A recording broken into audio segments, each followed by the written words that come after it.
I'm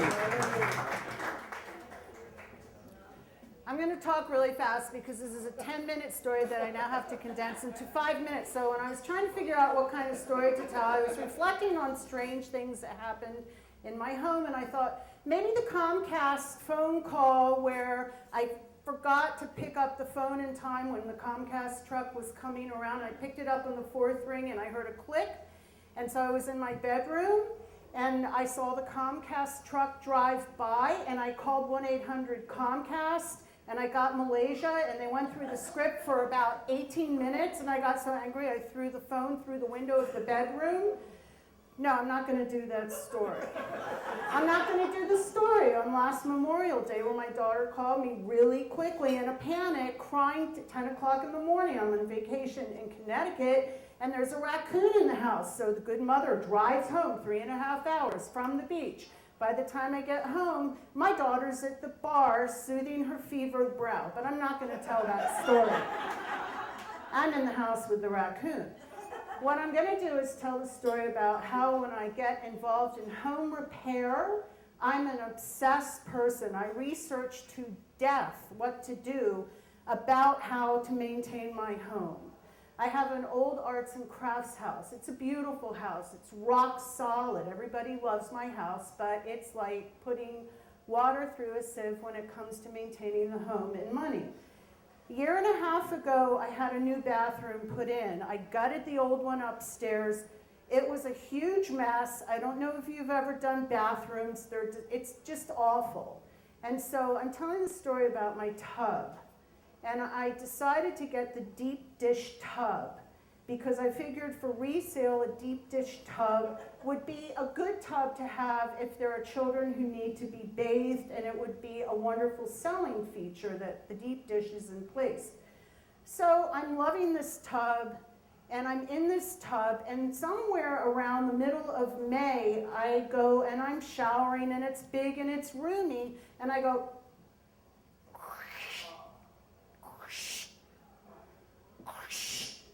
the whole thing is spongy and it's creaking and it's moving under my feet. And I'm thinking, what in God's name is this? So in my obsessive research mania, I first call the plumbing supply house where I bought the tub and I explain the problem. Has anybody ever complained to you about the deep dish tub being squishy? Well, not really. Well, I knew he was lying, so I said, well, who am I supposed to call? Who is it? So I called a manufacturer. I called Kohler. Kohler is somewhere in Detroit. And I talked to the technician there, and I asked him, I said, this thing comes with a lifetime warranty. What's going to happen to my deep dish tub? It's squishing under my feet. It's making a lot of noise.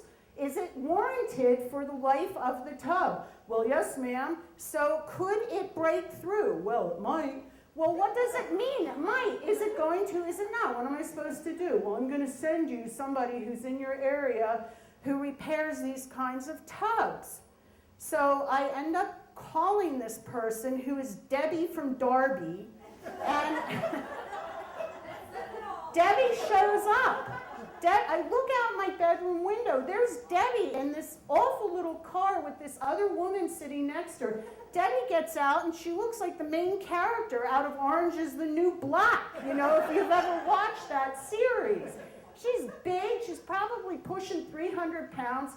She's got her silicone gun and her canister, and she's coming up to my door. And I'm like, all right, fine. So she comes up to my bathroom, and she looks at my tub, and she's trying to determine if it was set properly. And she wasn't quite sure, so she put a level on it. It's set properly. It's fine.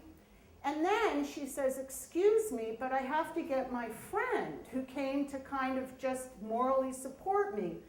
But her friend, this is true, is terrified of heights and will not climb my stairs to the landing next to my bathroom. So Debbie from Darby has to go outside and hold this woman's arm and just about carry her up the stairs. And I don't even remember what the other woman's name was, but she was like clinging to all the little arts and crafts slats going up my railing. And then she's on my landing and she quick sits down.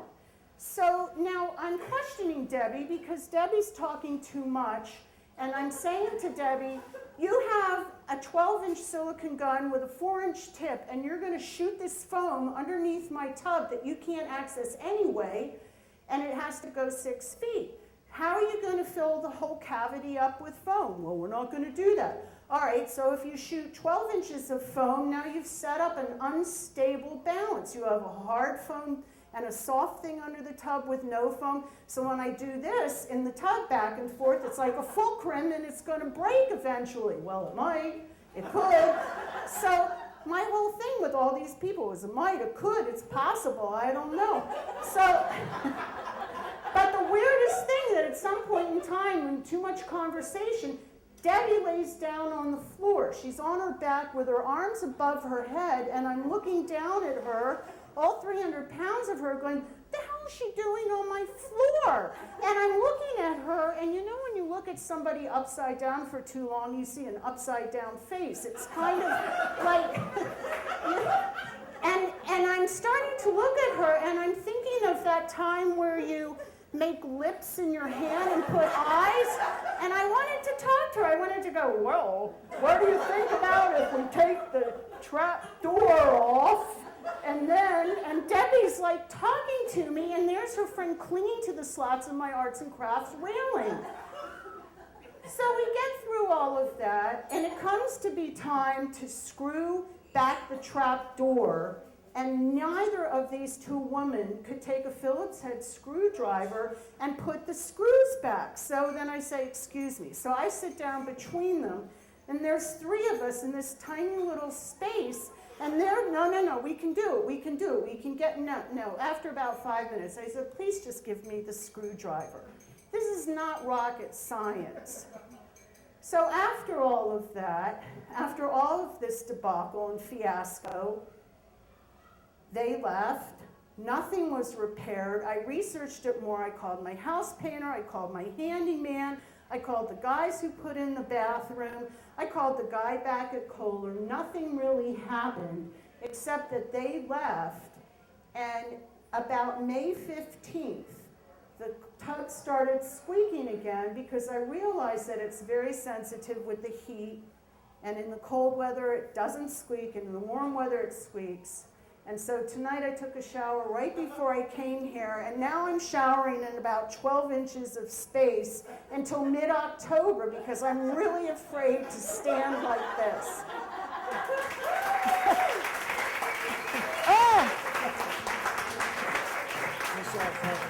Oh!